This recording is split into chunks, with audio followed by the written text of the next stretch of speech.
Okay, hi everybody. SIG architecture meeting for May 14th. Um, uh, Janet's not here, it looks like, so we moved her agenda item back to the future agenda items, and we have one item, which is Arno. And I can hand over the co-host if you want to present anything. Otherwise, just take the floor.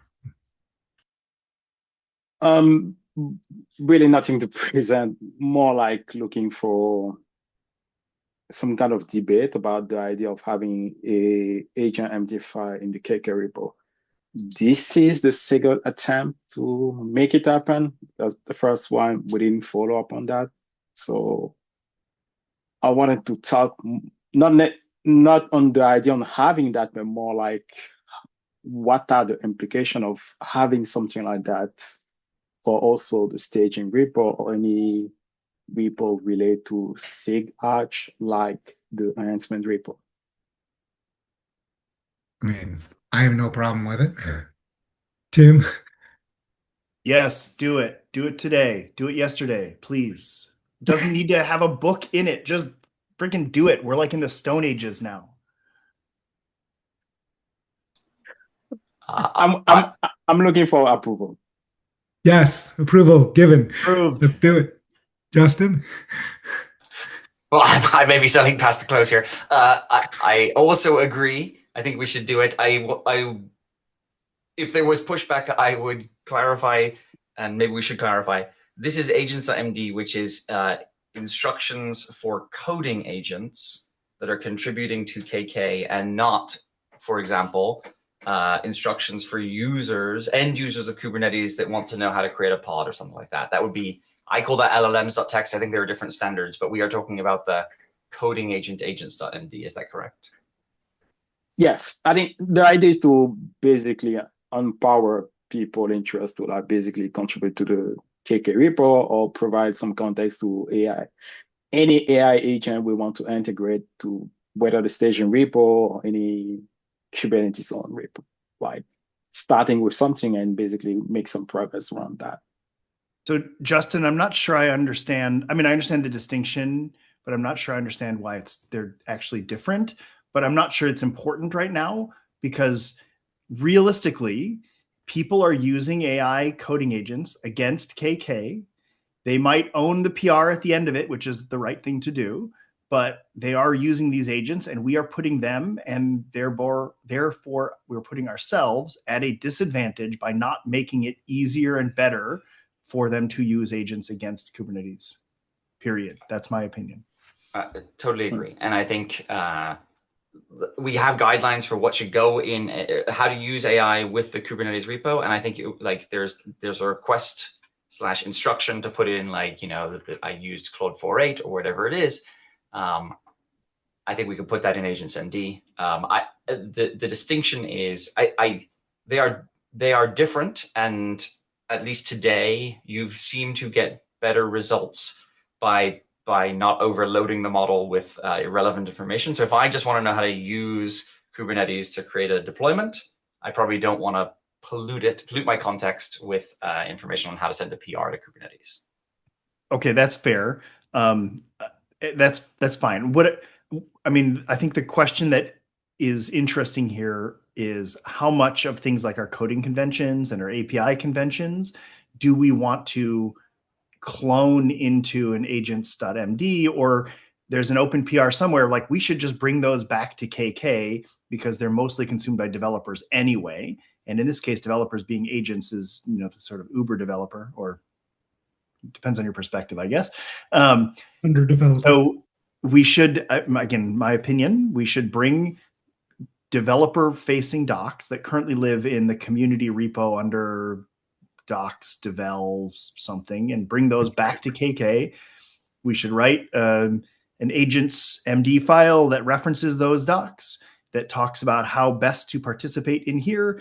And we should, maybe as phase 2 of that, continue to pursue the idea of disaggregated agents files where different subdirectories can have their own agents MD, which include details about particular conventions for subdirectories. And staging repos is a great example of that. Sergey? Fight me. Next. Or no, or Sergey? Okay. So I think it's inevitable that there will be agents MD and code MD, and there is a problem with code MD and agent MD because they don't like each other. I think what I do myself today is I create the like global git ignore and like copy some files which I want to put in a local Kubernetes, and it works better because I'm not tied into like approving from community. And in fact, like if there is a file I really want to eliminate it because it's so stale all the time.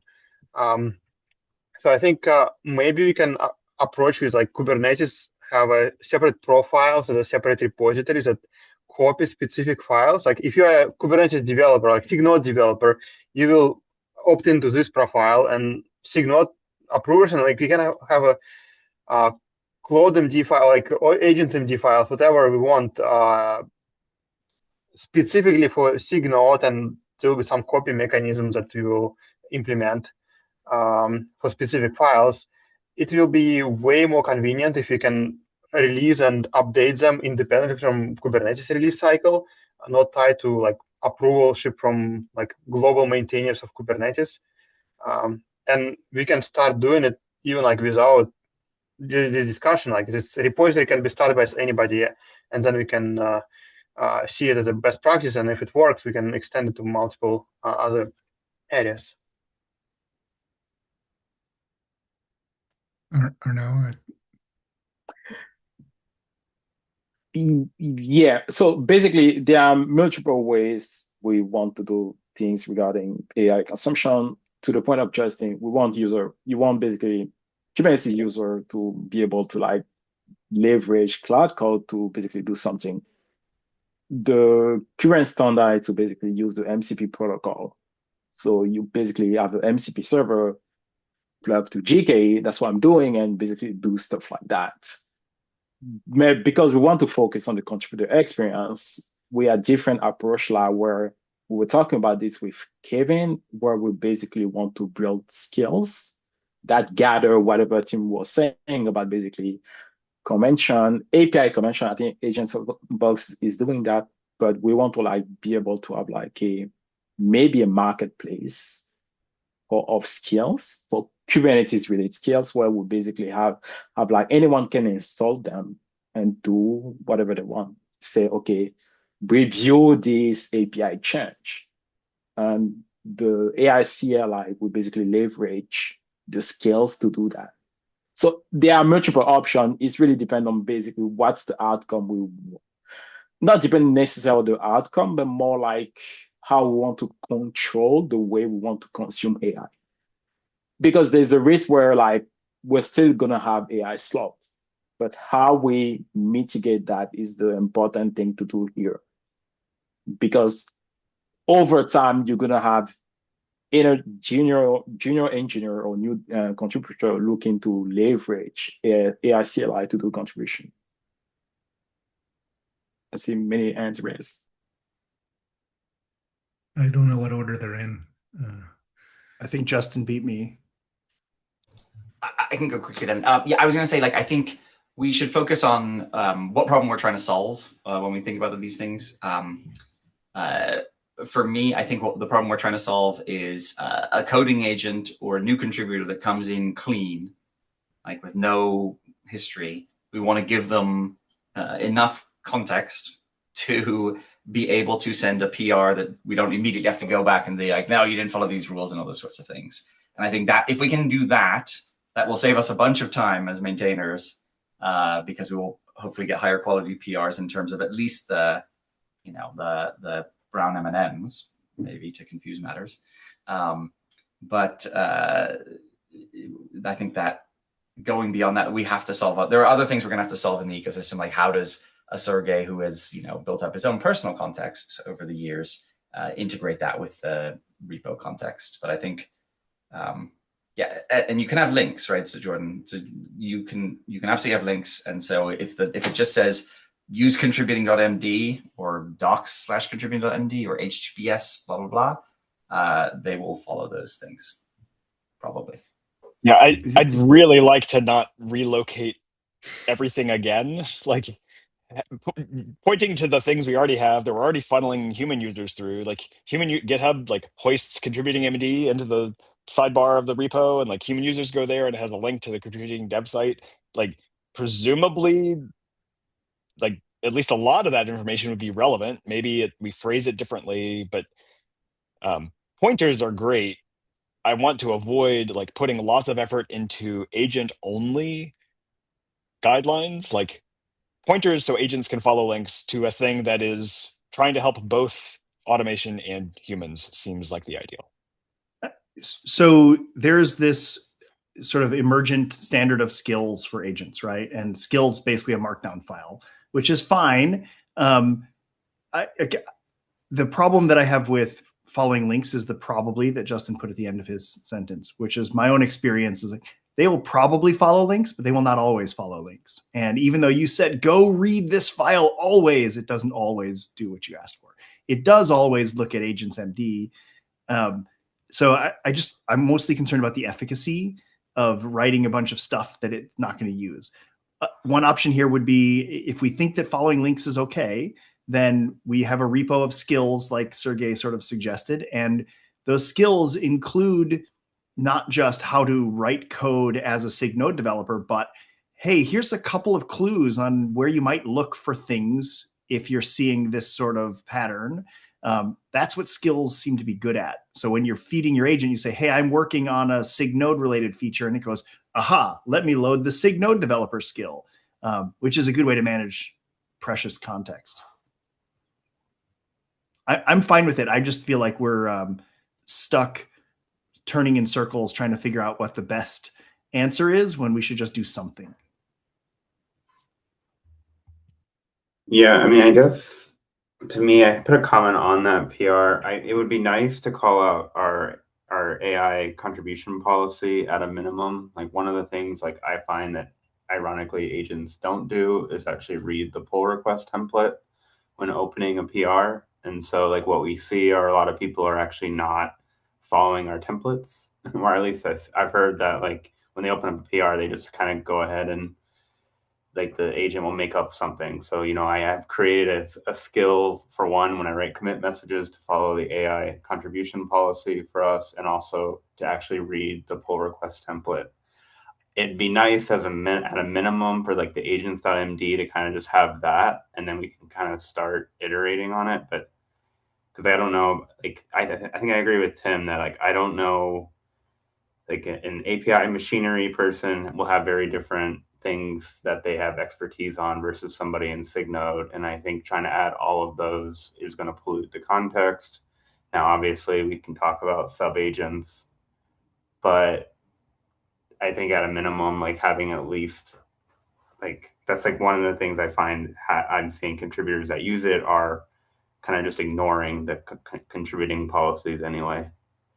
In terms of like links, I did create a Tim Hawken AI review bot that does like actually read our API review standards and then try to see if it catches things that Tim would. And so that works fine. Like agents can pull links from the internet. And that's sort of how I've done it. That's like, because I don't want to put it all in there. But anyway, that's at least some things I played around with. I did have I got called out about the maintainer tools stuff. I added that to the agenda just to kind of, I'm not even sure if this is really SIG architecture, but I wanted to bring it up here just to let this group know. But I'm not sure if there's more to this conversation. I think we're pretty much bottomed out, and there seems to be, as Tim said, no naysayers. So let's just go ahead, Arno, and do something, and we can always fix it if we needs to be better. Arno, are you stepping up to drive it, or are you just asking for somebody to do it? I'm driving it. Excellent. Make some decisions, hold an opinion. We can always fix it later. Yeah. Awesome. So Kevin, you said you had something else? Yeah, well, partly I think there's been a lot of people interested across the different, mostly the SIGs right now, trying to leverage AI both from, operational aspects of projects, like for Q, answering, popular questions that we get in support, and also trying to enable things like, pull request reviews and really a lot of range of stuff. So we met with SIG Contributor X to kind of talk about like hosting, skills for mostly right now for like maintainers. I want to bring up that it seems like there was an initiative called Maintainer Tools. I linked it in the agenda that I don't think the original purpose of this, I'm not exactly sure on, but I think we were talking about kind of repurposing this repo as maybe like a way to like host skills for people that are doing like, quote unquote maintainer aspect tasks for Kubernetes. I don't even know like which SIG actually owns this repo, so I don't know if it was SIG architecture or whoever, but I figured that's something that we're kind of talking about now. If it was, I forgot about it because I don't I don't remember it. It doesn't. I think Arno and I created maintainer tools. This was when we were so very much. I don't even think of it as repurposing. Please continue to carry the torch. It took us a while to get the repo. I honestly don't remember. I agree. Which SIG actually approved it. Arno may remember. Oh yeah, I see Arno here from back in July a year ago. Yeah. Okay. Yes, we were trying to use AI to make the life of maintainers easier, and this sounds like it is trying to do exactly that. So please, awesome. Yes, I've given your PR or issue a thumbs up. I continue to believe that maintainer attrition is one of the biggest risks to the project overall. So anything we can do to make maintainers' lives easier is well invested. Yeah, no, I agree. Thank you. Sergey? Yeah, I like the skills and like what Kevin you shared.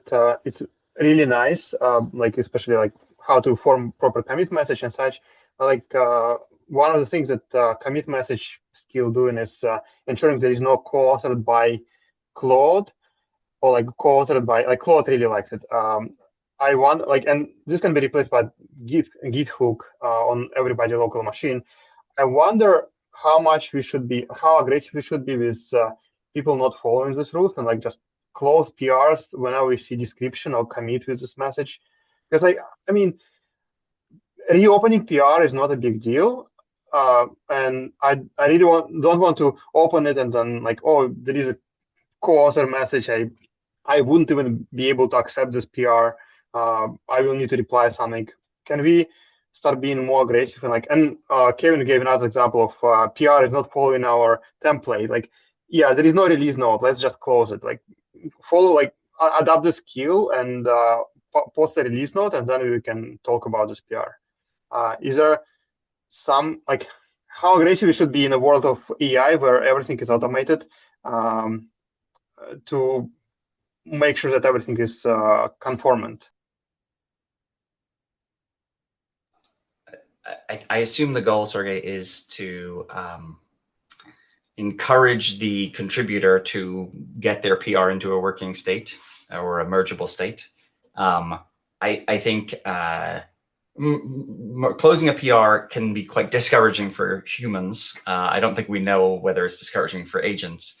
Another approach I've also seen is to just add a label, like waiting for contributor or changes needed or something like that. So we can then filter from our own lists. It isn't polluting our backlog, but we could also be like, we'll close in 3 days or something. I'll also just quickly mention one of the problems with closing on built with Claude Code is I think we changed our guidelines to strongly encourage / require you to disclose the model you used. So we kind of went in the other direction there. No, you can't be co-authored by. That's the thing. Yeah, okay, so co-authored. Yeah, I mean, co-authored is a CLA violation, so that's a exactly. So I think not closing but commenting and labeling makes sense because then people can fix it. Maybe even the agent can see that and go, "Oh, I better fix it."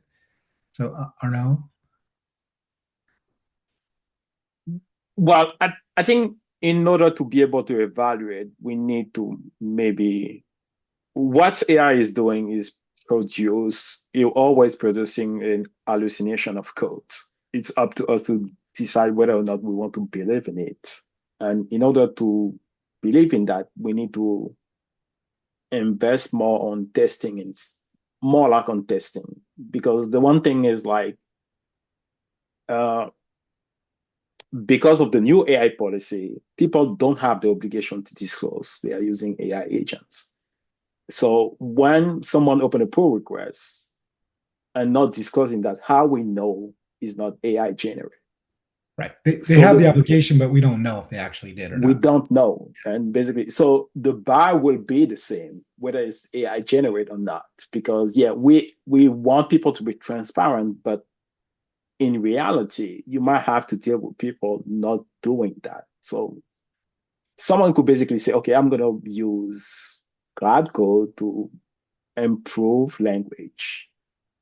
Basically, the generation will be good, but because the people not disclosing that, you might end up accepting the pull request. So it's really hard to basically say, oh yeah, AI generate code and not AI generate code is a different thing. So I feel like we want to keep the same bar and make sure like, okay, maybe invest more in testing, have like trying to catch any edge case we have in our code base. That's the only way you're gonna fight AI stuff. Do you want to speak, or I can reply to that? Yeah, what I wanted to say is, since there is like so much automation right now, and like everybody, it's so easy to follow the standard using skills, and like you wouldn't even do it yourself. Then I thought that closing PR is not such a big bar any longer, because in the past it was like super high bar. Now it's like, it'll regenerate. So that's why I suggested closing PRs. But like, short of closing, maybe besides the skills to help like people author PRs, we can also do something to validate those PRs better. And I don't know if you have tokens, but maybe we can encourage people to use those skills. And if those skills are used, then we can have higher weight for the PR, something like that. But like, I really want to make sure that we're not only writing the skills, but we're also like applying the skills, and like it's not helping 3 people that knows about the skills, but also like regular contributors will be forced to use it and produce the higher quality PRs.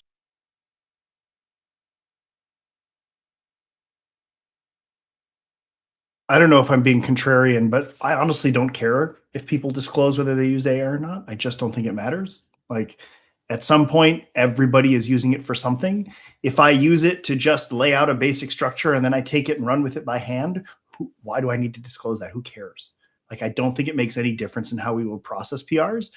The policy of you, the human who submits the PR, you own the PR. And if it does bad things, it's because you let it do bad things. That seems sufficient to me. I get that we can't do co-authored by for CLA reasons. That's fine. I also don't think that co-authored by Claude is a meaningful statement unless you want to run stats, right? And that's it. That's the only thing that I care. I don't think anybody really. I mean, we don't have to care, but it's the policy, and I don't really feel the need to go fight that. So I'm just saying I agree with what is being said here. Like, we can't enforce people to disclose that. And is it like the one drop rule? Really one drop of AI taints your entire PR. Like, I just don't care. Doesn't make sense. Jordan? I was going to comment on that. Like, I think it's a signal to the reviewer. Like, some reviewers review everything super carefully, regardless. Like, that's what I try to do. Maybe I have a reputation for that. So for me, like a comment in the PR that says this was authored by AI, like it will not change how I review it. I will review it all super carefully. I think some people review, like they tailor their review based on like, oh, this seemed reasonably crafted. Like it pattern matches to someone who knows what they're doing. So maybe I actually don't need to scrutinize it as much.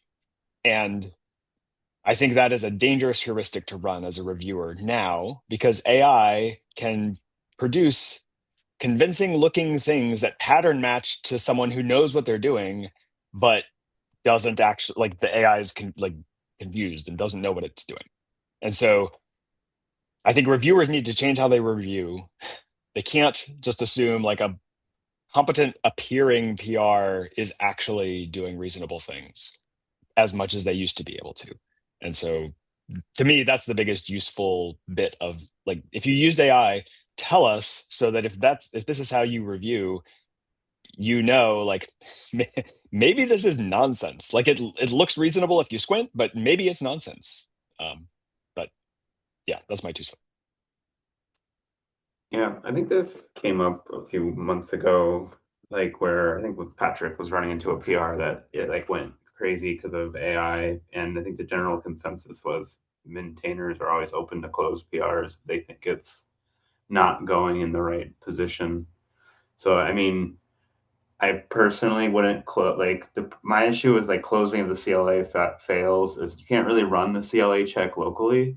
So I mean, it's kind of like you can rebase and change it, and that's, you know, if my agent forgets to read my skills and there's a co-author, I'll rebase and fix that. I don't know if it really matters, like to close it if the CLA is not working. We obviously can't merge it anyway. But I mean, if you feel that someone's not following the pull request, you can close. Don't know if, I mean, I guess in like some of these like release note none, or not having a release note, I think is blocking a PR from merging anyway. I have to check on that one, but it's, yeah. If it's just blank, it blocks it. But if you put none in there, then it doesn't block it, right? That's an explicit thing saying I don't need a release note. Okay, I think we're kind of just yapping now. We've bottomed out on this conversation, and so I like you guys, but I kind of prefer to end the meeting if we don't have anything more material to say. So, Wow, John, wow. I know I'm a harsh guy. What can I say? All right. So, if there's nothing else to say, thank you all. And Arnaud, we're very happy to proceed with this and then evolve it as it gets better. So, thank you all. Thanks.